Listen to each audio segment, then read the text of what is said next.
I remember there being a time where I wanted to kill myself. Actually, two times, and I tried. I felt like life for me was too overwhelming. Other people's opinions was too much.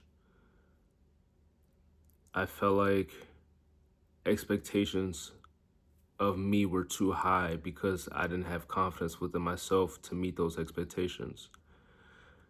I felt like life was too overwhelming and it shouldn't be this hard. I didn't have a lot of people to talk to. And I thought back then it was the quantity of people that you have to talk to rather than the quality of people, meaning like instead of being capable of calling 100 people to complete one task, you should be able to call one person knowing they'll pick up the phone and be there for you to complete the task that you ask of them. So I didn't have a good support system around the times that I didn't want to be alive. The people I did have in my life, I didn't utilize the help because I didn't acknowledge at the time what kind of help I needed. And then once I did acknowledge what kind of help I needed, there wasn't a lot my support system can do because I still had to put in the work that was necessary in order to get to where I needed to be mentally and emotionally. And I felt like I was too afraid of doing the work because in my mind, or my mind was trained in a way where if you fail, there's dire consequences. But if you don't attempt, you can't fail. Therefore, there's no consequences. And I felt like if I didn't make a decision on working on mental health and talking about feelings and emotions and working through the things that were necessary, then I wouldn't have to acknowledge it exists. I don't have to do anything about it. There's no consequences. Well, I was wrong because if you don't work through the things, if you don't express your feelings and your emotions and talk about what's going on with you and looking for support and asking for help, it can lead to you feeling like you have to take on the weight of the world by yourself. And that gets very heavy after a while. Not saying that you're not capable, but you can only do it for so long before it becomes crushing. So at 12, it is easy for me to talk about these things now because I'm not currently going through it or it didn't just happen. And I acknowledge that that was an experience or those were experiences that I had in my life. And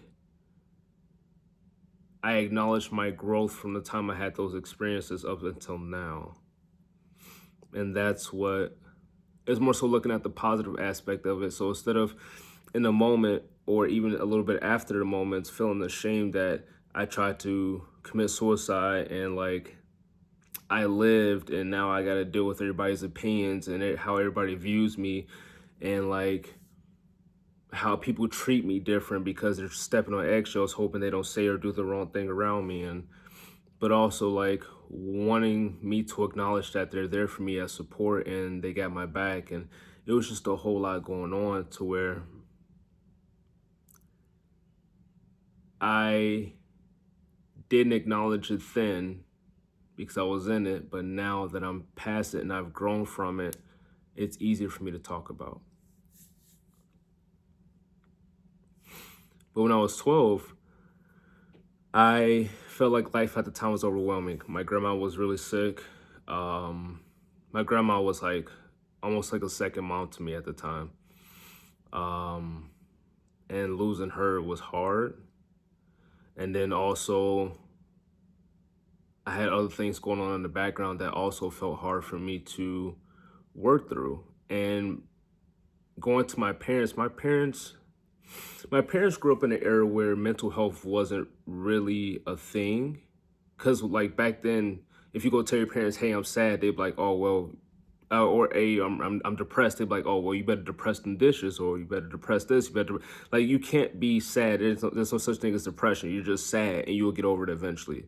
The feelings that you're having are just temporary." That's kind of the generation they grew up in. So like that's how they learned, and it's not bad, and I don't bash them for it at all because they're actively and they have grown themselves and they have learned and they know what emotions and feelings and depression and stuff look like. And I probably played a part in that as well with my attempts of suicide. Um, but they are educated when it comes to emotions and feelings. But growing up, they were still learning themselves and unlearning the things that they learned that they acknowledged weren't healthy in order to navigate the life that they wanted to live. So I don't bash them at all, and it's not their fault. Because I had other support systems around, but also it was required within me to do the work. But at 12 years old, I didn't know any better. I just felt like life was too hard, life was too overwhelming, and life would be easier if I wasn't alive.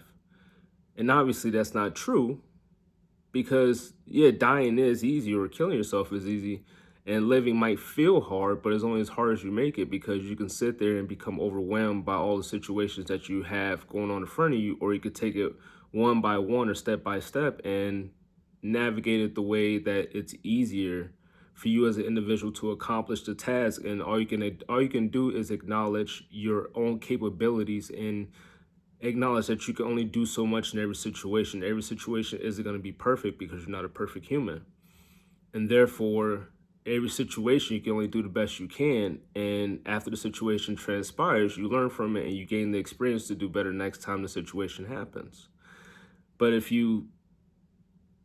me in that case, when I was beating myself up because I felt like I should have done better, or I could have done better because I felt like I was better than I was doing, the only way I would have known, because like realistically, if I knew better, I would have done better. But obviously I didn't know enough at the time, so I did the best I had with the knowledge that I had at that moment, or in those moments.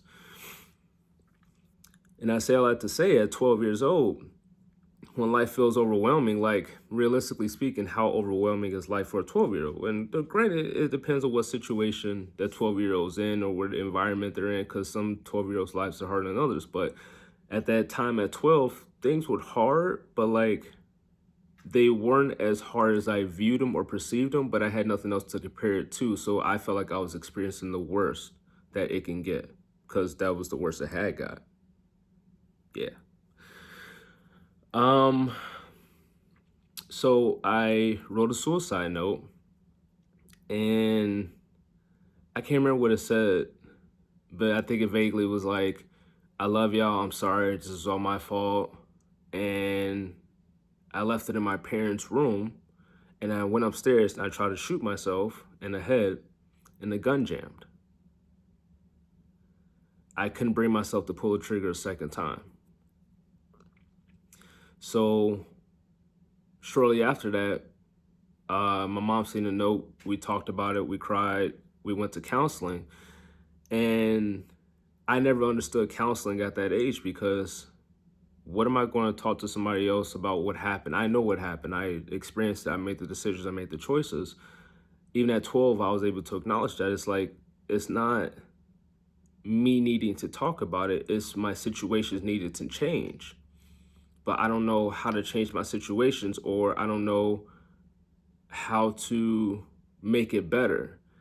And the thing about that is that at 12 years old, the situations that I was going through, it wasn't something that I can do or I can change directly. Like my grandma being sick and then her passing away, there was nothing I could do about that, but I felt responsible. I feel like I should have done more. I feel like I should have tried to be there more for her. I feel like I should have known she was going to get, like I took on the burden of the experiences that I was having around me and making it my problem and trying to solve it when it had nothing to do with me directly. I was just indirectly experiencing other people's situations, and I was just a bystander, but I took it on as if I was the main character in those situations.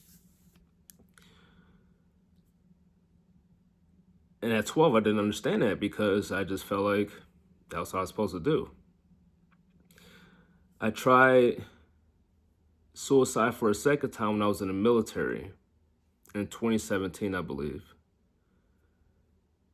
And with the stress in the military, navigating relationships, being sleep deprived 24/7, like family things going on, it became overwhelming again. And from the time I attempted, from the first time to the second time, I never worked on my mental health. Like, I didn't acknowledge that mental health was necessary to navigate relationships and being able to talk about feelings and emotions. When I say relationships, I mean intimate relationships. Even navigating friendships, mental health is important. And I found myself distancing myself a lot of times away from my family and my friends because I felt like it was easier to maintain relationships from a distance because if you build a connection, you run a potential or the risk of being hurt. And if you get hurt, then that's like a negative consequence. So in order to prevent yourself from getting hurt, you got to keep it away from a distance and have just enough feelings and emotions for that person to have a smidget of a relationship rather than fully commit to the relationship and run the risk of being hurt, but acknowledging that I was just having an experience. And it does run a risk and a potential of me ending up hurt, but it doesn't always necessarily mean it's my fault. Because if I did the best I could and my intentions were pure, what more could I have done in that situation? And it could just mean that me and that person wasn't compatible, or me and that person were on different pages, or that person had something going on with them internally that they weren't ready for a relationship. Um, but relationships, family, money was stressful in the military. Um, and there was just a lot. And I tried my best to overdose when I was in the military. Um, I ended up passing out in front of a church like 30 minutes away. I don't remember how I got there. I don't remember. And then I remember the paramedics being there and they brought me back to the hospital. Um, Somehow, some way, all the medications that I took, they had like I was sick for about 3, 4 days in the hospital, but I lived again. So it brought me back to when I was 12, and I had to go through dealing with the way people viewed me differently. People trying to step on eggshells, people trying to make sure they don't say or do the wrong thing, people trying to make sure they check in on me as much as they can, say, hey, I'm here for you. And I knew the support that I had. I knew because I had amazing people around me in the military. I had this sergeant. I love her so much. She's like a second mom to me.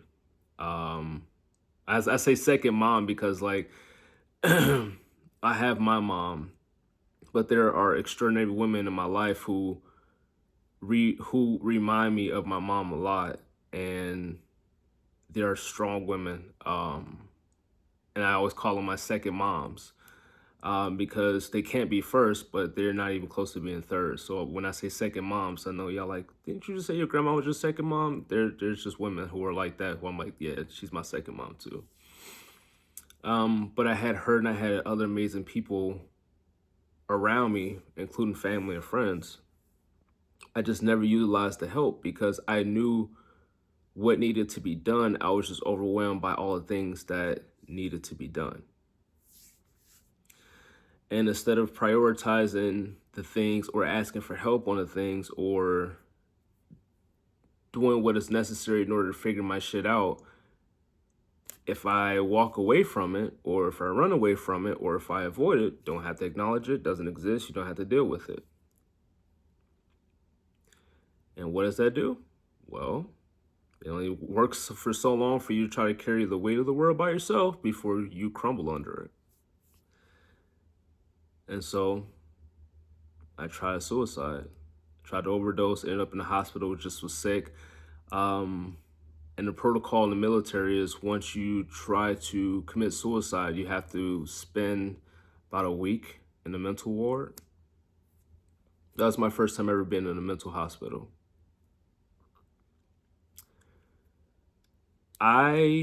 My only perception of a mental hospital was on TV.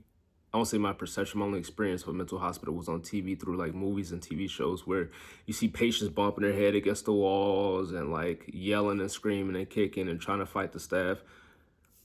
This mental ward wasn't like that at all. It was just people like myself who were overwhelmed with life and didn't know how to navigate it, didn't know how to figure it out, and didn't know that it's okay to ask for help. It's okay to not be okay. It's okay to express feelings and emotion. Like there were men up there like myself who were called crazy because the only way they knew how to express their feelings and emotions was through physical as far as like wanting to punch a hole in the wall or just yelling and screaming. And like, it's not that they were aggressive or abusive. It's just that they didn't know you words can have the same effect as the expression. Like, instead of you kicking and screaming wanting to punch a hole in the wall, you could talk about why you want to punch a hole in the wall and what we can change so you don't punch a hole in the wall. Like, so I spent the week, I think it was a week or maybe a week and a half. We did therapy sessions, little groups talking about our experiences. I was only able to use the phone once a day for every week, or for the time I was there, rather. So for the most part, it was just waking up, exercising, playing cards, going to groups, going to meetings, all while I was in a mental ward. And I couldn't be on my phone, couldn't be on social media. We watched TV, but it didn't have any cable. So there was like no real connection with the outside for the most part. And I loved it because my brain was finally quiet. Like, it wasn't that I was running away from my problems. It was that I had a moment to think about what was going on, acknowledge everything, every situation one by one, analyze it, break it down, and say, okay, I can do this in this situation. Okay, I can do this in this situation. Because I felt like in the outside world, things were coming at me so fast that I was unable to react to every single thing. Therefore, I was reacting to nothing. Therefore, nothing was getting done. Therefore, and it continued to spiral as a domino effect.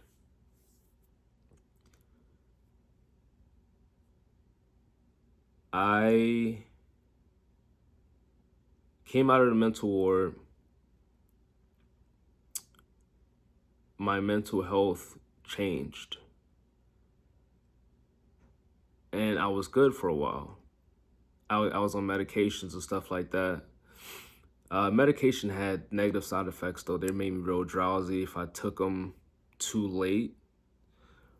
Some made me break out in hives. It was a lot of trial and error. Like, I went through probably like 5 or 6 different depression medications. Then it got to the point where they started recommending like schizophrenic, because like schizophrenic people have like I guess like it's like a bipolar disorder. That's how it was explained to me, or maybe I misinterpreted, or maybe don't take my word for it, but they recommend like somehow, some way, schizophrenia goes with like bipolar depression and some other things.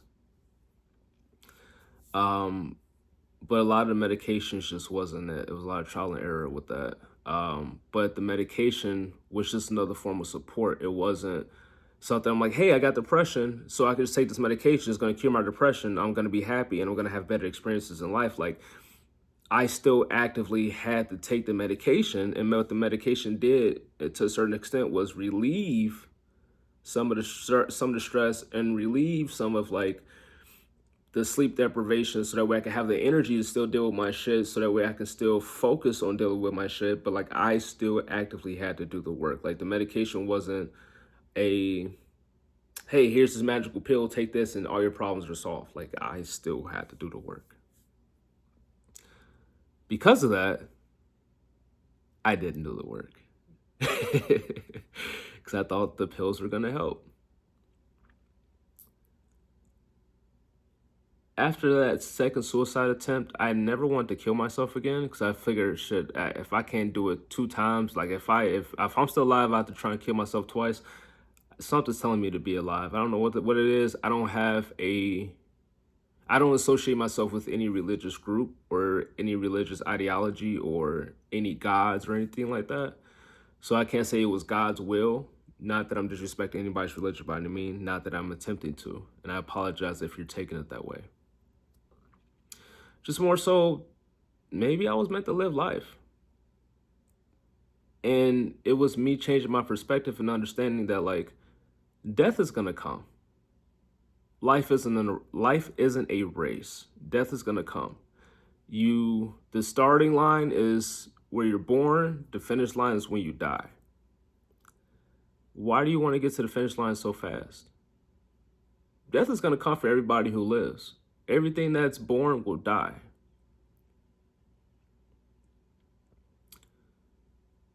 The easy part is dying. Anybody can die. If you want to, you can die today. Living. Living is not something that everybody is capable of doing. And then not just living, but having a quality of life that's positive, that is enjoyable, that you can look back and say, you know what? I'm excited for death because I've already experienced life and I've done everything I wanted to do and I've done everything I could do. Life is genuinely beautiful.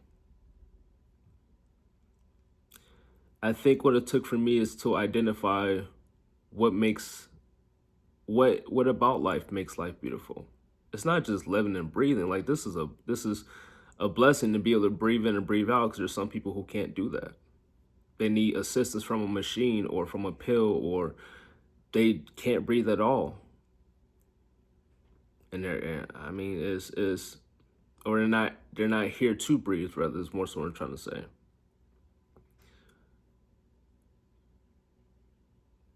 But is it the people that make life beautiful in your life?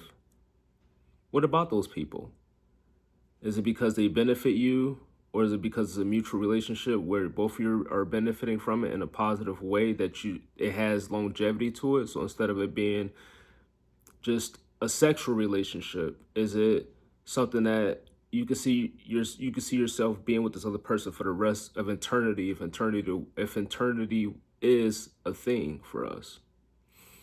Could you see yourself with this person in this lifetime and a lifetime after this one and a lifetime after this one? Would you do this over and over and over and over again with this person if you had the opportunity to, when it comes to love, when it comes to an intimate relationship? What is it about family that makes life beautiful? What is it about kids? What is it about work? Like, I feel like a lot of people say find a purpose. I feel like instead of finding a purpose, enjoy the experiences.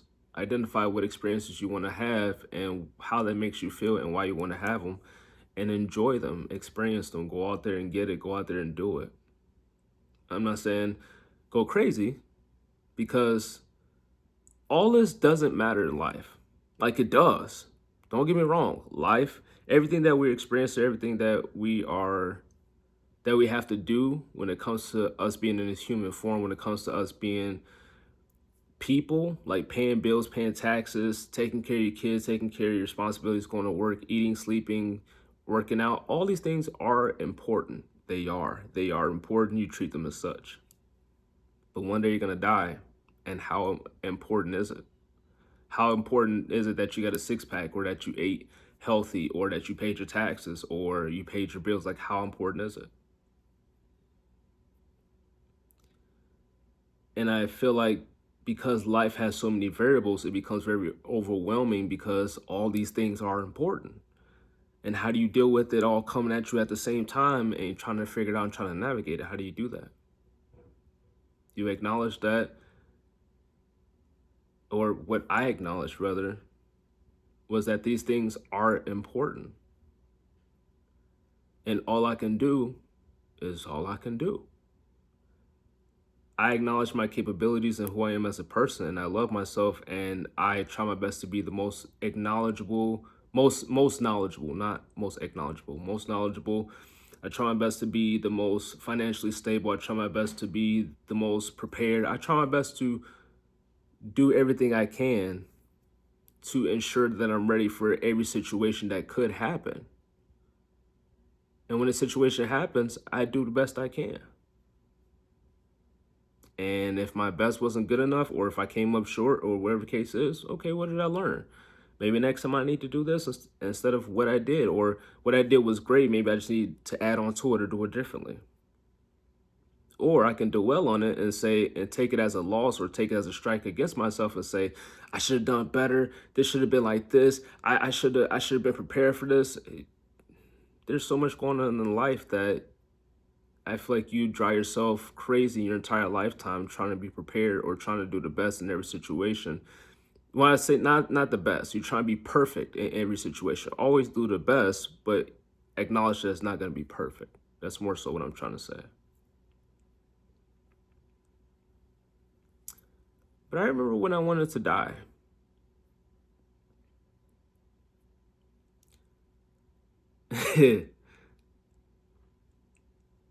And now